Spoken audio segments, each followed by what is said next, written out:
league of Rivers politics. Rivers State has been in news for the last 1 year, literally for the last 1 year.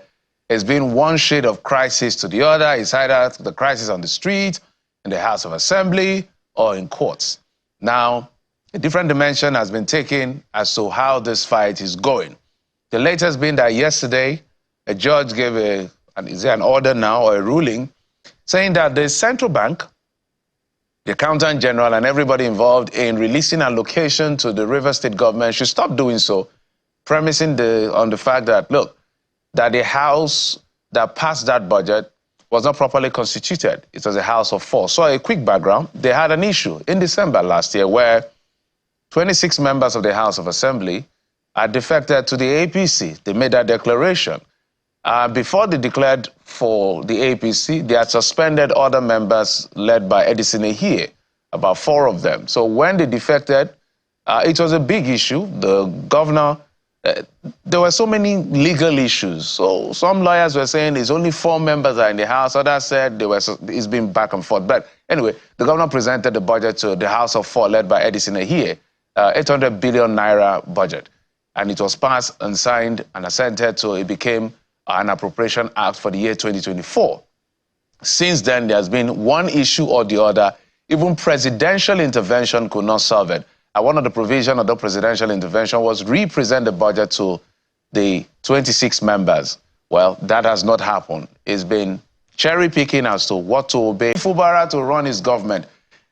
What can be done outside these battles of courts and all of these things to bring these gentlemen to the table to talk this out? Because it feels to us like the elders of Rivers State are not stepping up yet.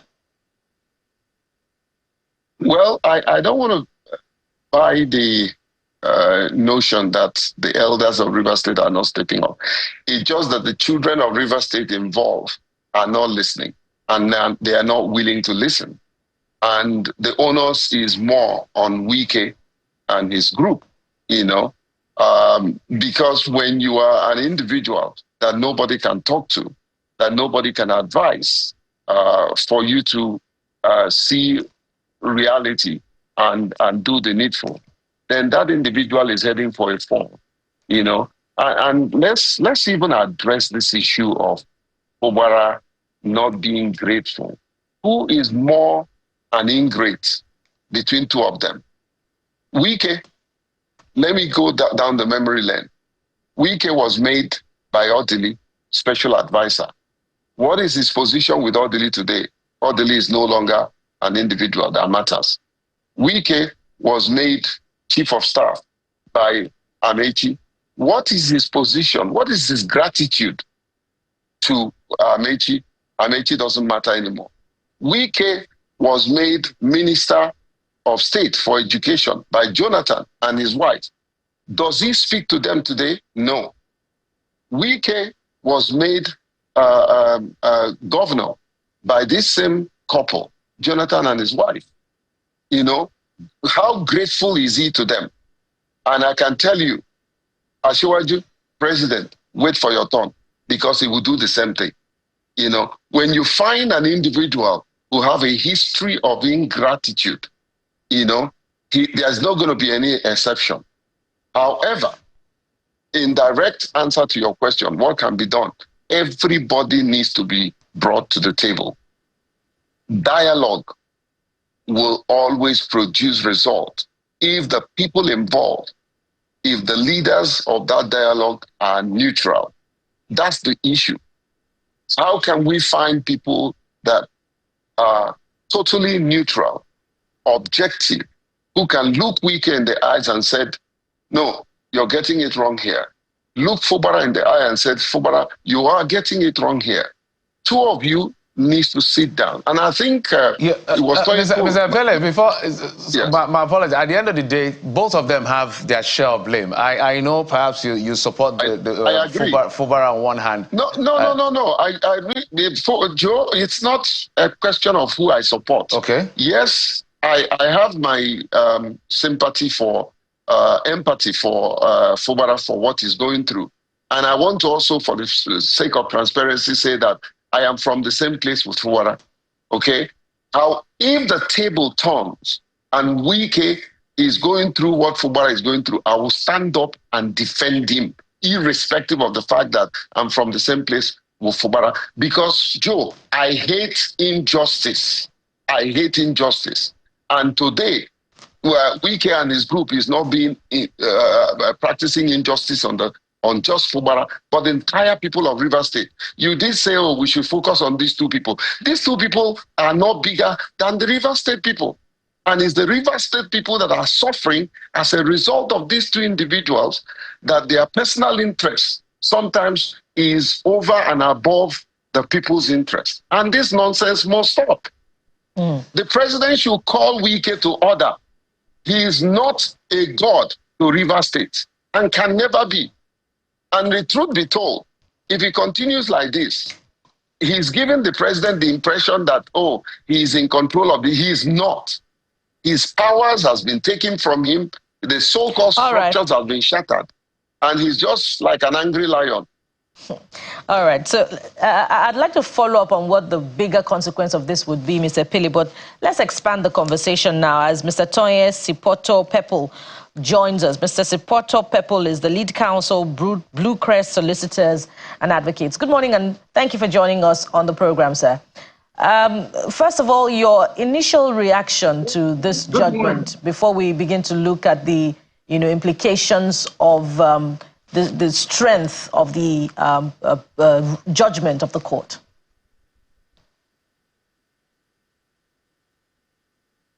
Well, I would say good morning again to you and everyone out there listening to us.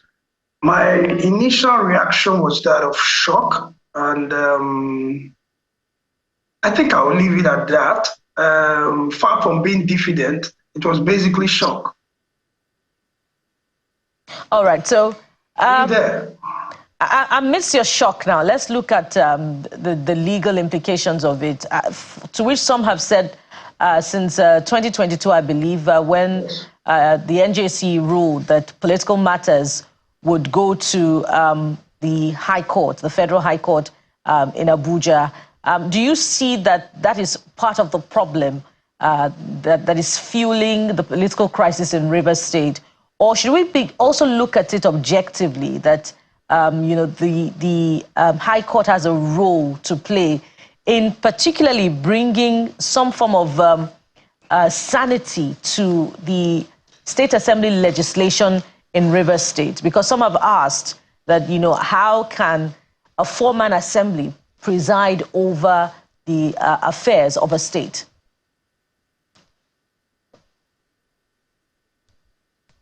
Yes, beyond just the High Court, I believe the judiciary should play a role in bringing some sanity to law and practice of our so-called nascent democracy, which to my mind is not so nascent. The NJC must have had some underlying reasons which are not completely very clear to me now, why they made that directive, or they gave that directive that political matters should be held in Abuja. But what readily will come to mind would be their concerns for security for the judges if peradventure those political cases were allowed to be adjudicated at the various places from where they arose. So that is what readily comes to mind. However, whether this decision is helpful and practical, given the political quagmire we find ourselves in Rivers State, is doubtful, because what it will do is starve the local governments of funds to operate within the purview of their own authority, not just the state government. And so it is the grassroots that ends up suffering. Whether or not the four-man assembly is the proper assembly, I'm not quite sure that was the question before the court.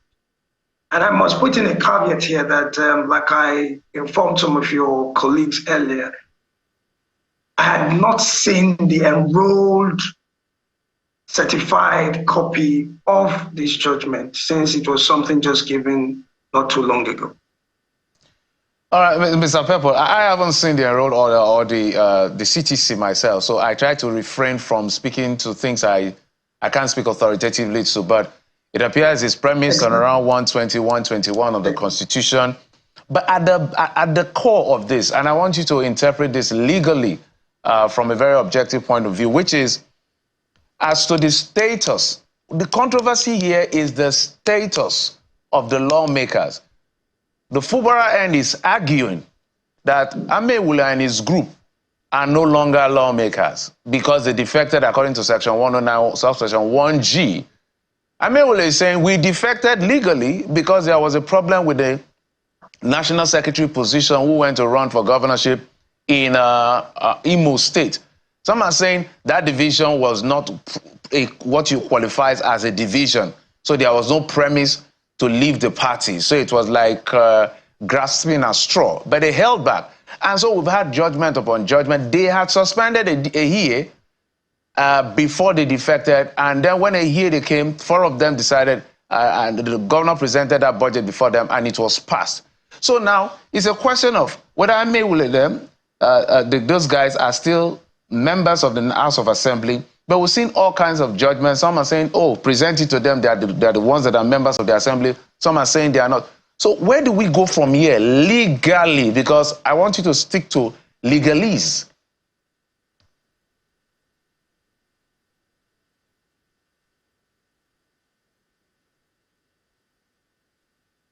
Okay, without being diffident again, some of these issues are issues I think are being dealt with to some extent by His Lordship, Chief Justice of Nigeria, who recently called or summoned rather the Chief Judge of Rivers State as well as the Chief Judge of the Federal High Court, and I believe also some other judges who to address rather these conflicting judgments. So I will be careful in my comments regarding that issue, since His Lordship, the Chief Justice of Nigeria, is addressing those issues. However, my concern is that the courts must also be careful, or the judiciary must also be careful not to be drawn into the arena by the political class, because certain things are clear in the wordings of our Constitution. And by the very acts that we have observed in Rivers State, there are things that are also clear to the blind. You have made reference to some reason for why the larger number of the SY Rivers State Assembly defected. But we're also aware that they have, in some other fora, recanted on their defection. So we are at sea now on who actually to believe.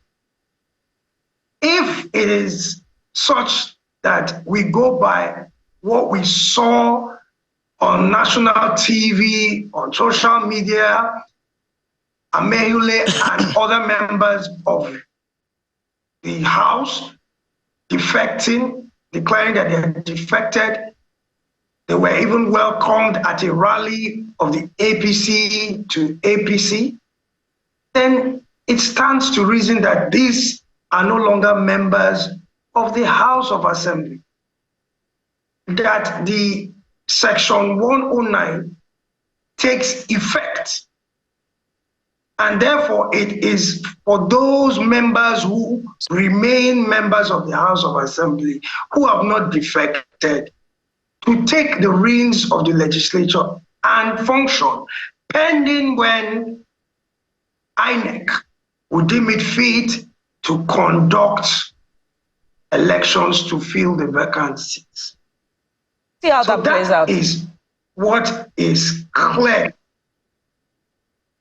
We'll see how that plays out, particularly with reports that, you know, this has been appealed already. But let's come to you now, Mr. Pele, for your last thoughts with the concern that this may have wider implications for not just Rivers governance, but resource control there. Are you anticipating another round of militancy in 45 seconds? No, I'm not. It will have very wide implications on the social life of the people, knowing fully well that they will be hard up. And so increase in poverty, increase in shortages of food item, and so on and so forth. The Rivers people are peaceful people. And as I look into this camera, I appeal to every youth in Rivers State, everyone, to please maintain law and order. Live and be at peace with people around you. We will win eventually. Mr. J.K. Pele, we must thank you so much for taking our time. I know you have a meeting in the next few minutes. Mr. J.K. Pele is a policy and inclusive development analyst and also a stakeholder in Rivers State. Thank you, sir, for coming on the program. We also had joining us. Thank you, Joe. Thank you, sir. Mr. Tonye Sipoto Pepple, lead counsel, Blue Crest Solicitors and Advocate. Thank you, gentlemen, for coming on the program. Thank you, sir. Well, we will take a quick break. When we come back, that particular Nigerian movie that should be heading to the Oscars, hopefully, is what we'll talk about. The director and producer joins us just in a moment. Join us again.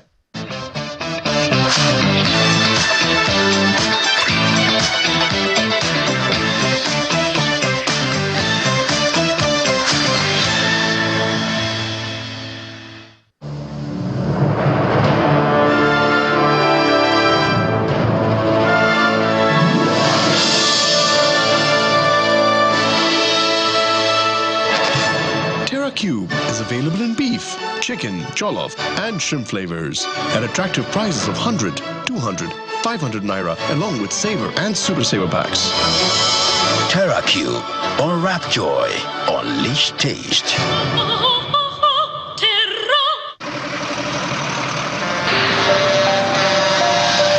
When a tanker bearing fuel falls or an underground pipe bearing fuel bursts, what do? Scooping fuel in your bucket or running far away from impending fire? You have a few seconds to take the wisest decision. Walk away? No, that is not enough. Shift? No, that is not enough. Stay there and gist and take shots with your phone? That is madness. Run. Yes, run away. Yes, your life depends on your action. The flames come suddenly, unexpected, but uncontrollable. Why? Fuel is highly inflammable. Why? It just requires a spark to set off a ravaging inferno. So, don't stay there to think. Storm away to live. Do not throw away your life in anguish for meaningless fuel siphoning. Be advised,